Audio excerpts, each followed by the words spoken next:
भगवान श्री कृष्ण कैसे बने जगन्नाथ? सुनिए रोचक कथा। पौराणिक कथा के अनुसार भगवान श्री कृष्ण मानव के रूप में जन्मे थे, इसलिए वे भी काल चक्र से बंधे थे। उनके भी शरीर का अंत होना था।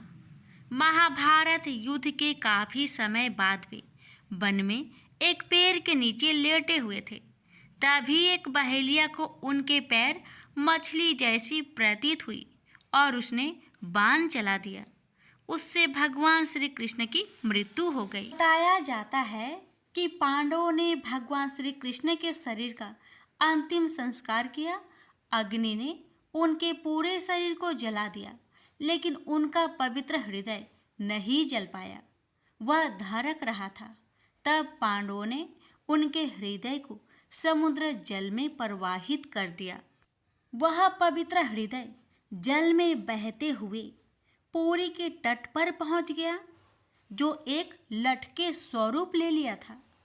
वहां के राजा इंद्रधुम्न को रात में सपना आया, जिसमें भगवान श्री कृष्ण ने उनको दर्शन दिया और लठ स्वरूप हृदय के बारे में बताया।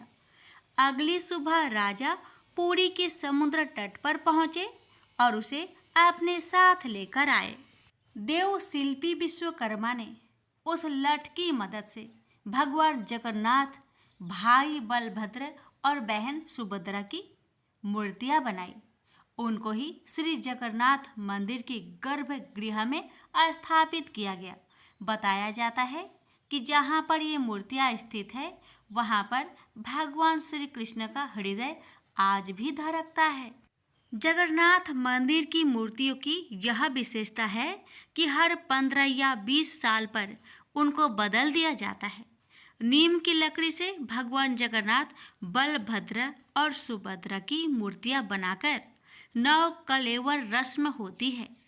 इसमें मंदिर के पुजारी आंखों पर पट्टी बांधकर नव कलेवर रस्म निभाते हैं, जिसमें पुरानी मूर्तियों को हटाकर नई मूर्तियों की प्राण प्रतिष्ठा होती है। प्रेम से बोलिए जय श्री कृष्ण।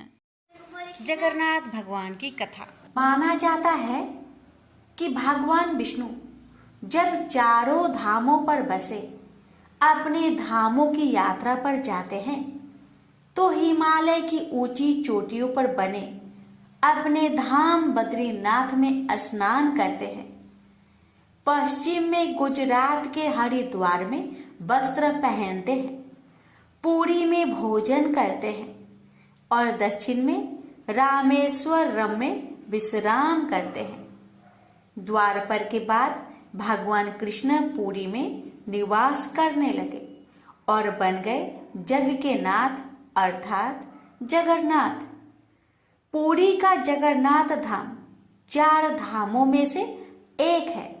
यहाँ भगवान जगन्नाथ बड़े भाई बलभद्र और बहन सुभद्रा के साथ विराजते हैं। हिंदुओं की प्राचीन और पवित्र 7 नगरियों में पुरी उड़ीसा राज्य के समुद्री तट पर बसा है। जगन्नाथ मंदिर विष्णु के 8वें अवतार श्री कृष्ण को समर्पित है। भारत के पूर्व में बंगाल की खाड़ी की पूर्वी छोर पर बसी पवित्र नगरी पुरी उड़ीसा की राजधानी भुवनेश्वर से थोड़ी दूरी पर है। आज का उड़ीसा प्राचीन काल में उत्कल प्रदेश के नाम से जाना जाता था। यहाँ देश की समृद्ध बंदरगाह थी, जहाँ जावा, सुमात्रा, इंडोनेशिया, थाईलैंड और अन्य कई देशों का इन्हीं बंदरगाह के रास्ते व्यापार होता था। पुराणों में इसे धरती का बैकुंठ कहा गया है। यह भगवान विष्णु के 4 धामों में से एक है। इसे श्री क्षेत्र, श्री पुरुषोत्तम क्षेत्र, शाक क्षेत्र, नीलांचल, नीलगिरी और श्री जगन्नाथपुरी भी कहते हैं। यहाँ लक्ष्मीपति विष्णु ने तरह तरह की लीलाएं की थी।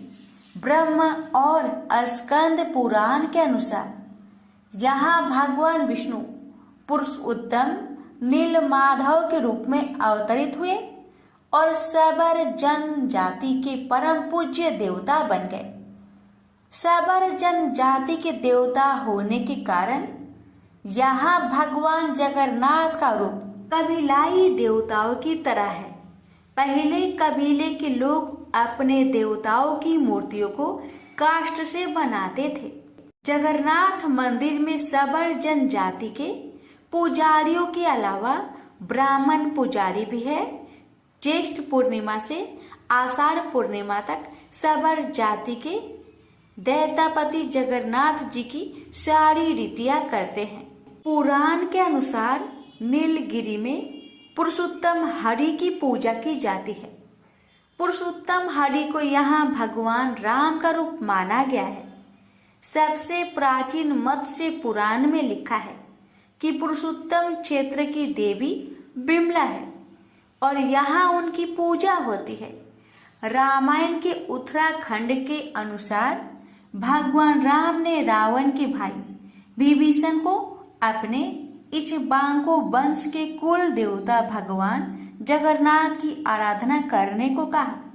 आज भी पुरी के श्री मंदिर में विभीषण बंदापना की परंपरा कायम है। स्कंद पुराण में पुरी धाम का भौगोलिक वर्णन मिलता है। स्कंद पुराण के अनुसार पुरी एक दक्षिणावर्ती संघ की तरह है और यह 5 कोस यानी 16 किलोमीटर क्षेत्र में फैला है।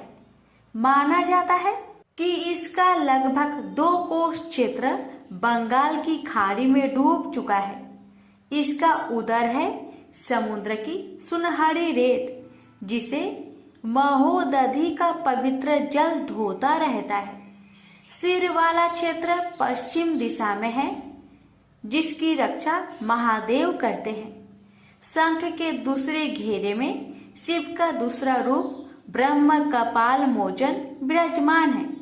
माना जाता है कि भगवान ब्रह्मा का सिर महादेव की हथेली से चिपक गया था और वह यहीं आकर गिरा था। तभी से यहाँ पर महादेव की ब्रह्म रूप में पूजा करते हैं। शंख के तीसरे वृत्त में माँ बिमला और नाभि स्थल में भगवान जगन्नाथ रथ सिंहासन पर विराजमान है। मंदिर का इतिहास। इस मंदिर का सबसे पहला प्रमाण महाभारत के वन पर्व में मिलता है। कहा जाता है कि सबसे पहले सबर आदिवासी विश्ववसु ने नीलमाधव के रूप में इनकी पूजा की थी। आज भी पुरी के मंदिरों में कई सेवक हैं जिन्हें दैत्यापति के नाम से जाना जाता है। राजा इंद्रधुम्न ने बनवाया था यहाँ का मंदिर। राजा इंद्रधुम्न मालवा का राजा था, जिनके पिता का नाम भारत और माता सुमति था। राजा इंद्रधुम्न को सपने में हुए थे जगन्नाथ के दर्शन। कई ग्रंथों में राजा इंद्रधुम्न और उनके यज्ञ के बारे में विस्तार से लिखा है। उन्होंने यहाँ कई विशाल यज्ञ किए और एक सरोवर बनवाया।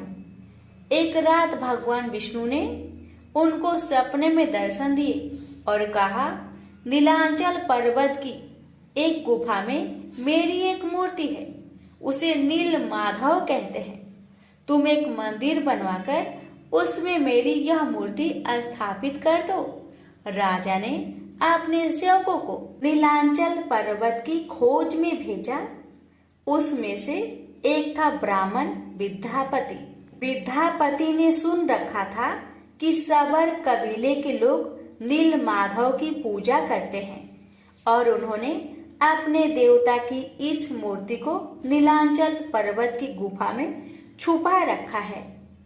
वह यह भी जानता था कि सबर कबीले का मुखिया विश्ववसु नीलमाधव का उपहास है और उसी ने मूर्ति को गुफा में छुपा रखा है। चतुर विद्यापति ने मुखिया की बेटी से विवाह कर लिया। आखिर में वह अपनी पत्नी के जरिए नीलमाधव की गुफा तक पहुंचने में सफल हो गया। उसने मूर्ति चुरा ली और राजा को लाकर दे दी। विश्वावसु अपने आराध्य देव की मूर्ति चोरी होने से बहुत दुखी हुए। अपने भक्त के दुख से भगवान भी दुखी हो गए। भगवान गुफा में लौट गए, लेकिन साथ ही राजा इंद्रधुम्न से वादा किया कि वो एक दिन उनके पास जरूर लौटेंगे। बस शर्त है कि वो एक दिन उनके लिए विशाल मंदिर बनवा दे।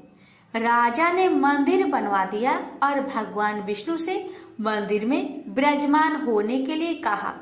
भगवान ने कहा कि तुम मेरी मूर्ति बनाने के लिए समुद्र में तैर रहा पेड़ का बड़ा टुकड़ा उठाकर लाओ, जो द्वारिका से समुद्र में तैरकर पूरी आ रहा है। राजा के सेवकों ने उस पेड़ के टुकड़े को तो ढूंढ लिया, लेकिन सब लोग मिलकर भी उस पेड़ को नहीं उठा पाए। तब राजा को समझ आ गया कि नील माधव के अनन्य भक्त सबर कबीले के मुखिया विश्वावसु की ही सहायता लेनी पड़ेगी। सब उस वक्त हैरान रह गए जब विश्वावसु भारी भरकम लकड़ी को उठाकर मंदिर तक ले आए। अब बारी थी लकड़ी से भगवान की मूर्ति गढ़ने की। राजा के कारीगरों ने लाख कोशिश कर ली, लेकिन कोई भी लकड़ी में एक छेनी तक भी नहीं लगा सका।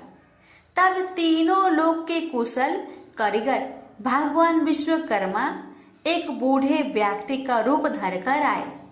उन्होंने राजा को कहा कि वे नील माधव की मूर्ति बना सकते हैं, लेकिन साथ ही उन्होंने अपनी शर्त भी रखी कि वे 21 दिन में मूर्ति बनाएंगे और अकेले में बनाएंगे।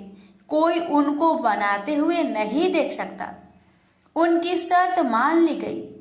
लोगों को आरी, छेनी, हथौड़ी की आवाजें आती रही। राजा इंद्रधुम्न की रानी गुड़ीचा अपने को रोक नहीं पाई। वह दरवाजे के पास गई तो उसे कोई आवाज सुनाई नहीं दी। वह घबरा गई। उसे लगा बूढ़ा कारीगर मर गया है। उसने राजा को इसकी सूचना दी। अंदर से कोई आवाज सुनाई नहीं दे रही थी, तो राजा को भी ऐसा ही लगा। सभी शर्तों और चेतावनियों को दरकिनार करते हुए राजा ने कमरे का दरवाजा खोलने का आदेश दिया। जैसे ही कमरा खोला गया तो बूढ़ा व्यक्ति गायब था और उसमें 3 अधूरी मूर्तियां मिली पड़ी। भगवान नीलमाधव और उनके भाई के छोटे छोटे हाथ बने थे, लेकिन उनकी टांगे नहीं, जबकि सुभद्रा के हाथ पांव बनाए ही नहीं गए थे। राजा ने इसे भगवान की इच्छा मानकर इन्हीं अधूरी मूर्तियों को स्थापित कर दिया। तब से लेकर आज तक तीनों भाई बहन इसी रूप में विद्यमान है। वर्तमान में जो मंदिर है वह 7वीं सदी में बनवाया था। हालांकि इस मंदिर का निर्माण ईसा पूर्व 2 में भी हुआ था। यहाँ स्थित मंदिर 3 बार टूट चुका है।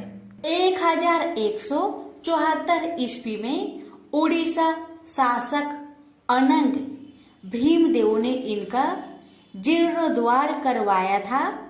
मुख्य मंदिर के आसपास लगभग 30 छोटे बड़े मंदिर स्थापित है। प्रेम से बोली जय जगन्नाथ।